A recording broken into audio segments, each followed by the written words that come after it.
on puisse être présent autour d'une table pour pouvoir enfin commencer à dessiner des solutions pour enrayer, stopper la vie chère. Parce que ce qui se passe aujourd'hui, on l'a dit, redit, c'est criminel. On n'est plus à un stade où c'est tolérable, acceptable, ou qu'on peut encore survivre, c'est criminel.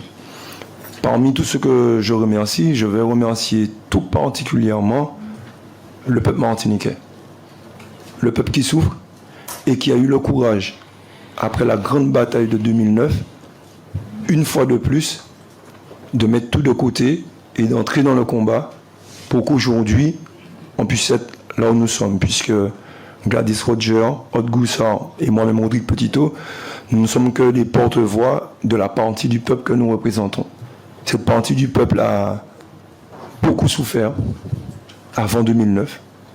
Elle a souffert encore plus depuis 2009.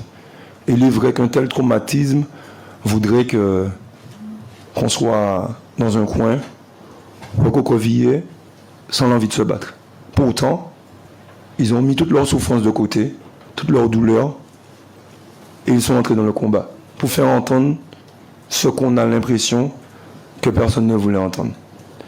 Il a fallu la sagesse de certains pour comprendre qu'au stade où nous en sommes, le peuple a besoin d'entendre, de comprendre, et ce n'est ni à nous, le RPRAC, ni à ceux qui sont autour de cette table aujourd'hui, de juger de ce que le peuple peut ou ne peut pas entendre. Donc je remercie ceux qui ont eu la sagesse de comprendre l'importance pour nous aujourd'hui que le peuple puisse accéder au débat à travers notre présence. Nous avons fait l'impasse sur le fait de ne rester qu'en direct, puisque nous avons soumis la proposition à la partie du peuple que nous représentons, et ils ont été en accord que l'enregistrement puisse être donné à notre sortie, pour qu'au cours de la nuit, ils puissent prendre connaissance des débats à leur façon, puisque chacun sa logique, à leur façon, et ensuite juger de la pertinence des débats ou pas. Donc je remercie tous ceux qui ont pu contribuer à ce qu'aujourd'hui nous soyons là. En effet, M. Serge Letchimy l'a dit, même si nous avons du mal à le réaliser, mais faisant bonne écoute des commentaires, on comprend bien que nous sommes dans un moment qu'on peut dire historique. Nous sommes dans un moment où le monde entier a les yeux rivés sur nous. Rivés sur nous pourquoi? Pas pour une question de couleur de peau, pas pour une question de distance. Pour la simple et bonne raison que, comme dans les films, c'est le combat de la misère contre la richesse. Ça, il faut que tout le monde puisse comprendre ça. On a un peuple qui est affamé malgré le fait d'aller travailler honnêtement, respectablement, et qui n'arrive pas à entrer dans un magasin et pouvoir se faire des courses normalement. Ça, c'est intolérable qu'on ait dû arriver à des affrontements, à des batailles, pour qu'aujourd'hui on soit tous autour d'une table.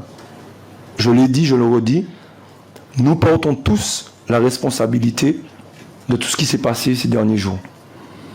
Autant moi que ceux qui n'ont pas voulu entendre.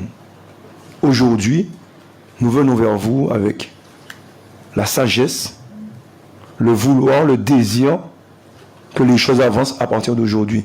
Nous ne sommes pas venus tirer des constats pour que tout ça puisse continuer. Nous sommes venus dessiner des solutions pour que ça puisse s'arrêter. On n'est pas sur un céder le passage, on est sur un stop. Et ce serait bien que tout le monde puisse le comprendre. On est là respectueusement, peu importe le statut de tout un chacun, peu importe l'histoire de tout un chacun, parce que nous ne sommes pas là pour notre vécu ou pour ce que nous représentons, nous sommes là pour un peuple. Et depuis toujours, respecter ou pas, le pouvoir est dans la main du peuple. C'est lui qui décide. Et si aujourd'hui, le peuple décide qu'il n'est pas venu mendier, il est venu demander ce qui est légitime, on se doit de l'écouter et de travailler afin de le satisfaire.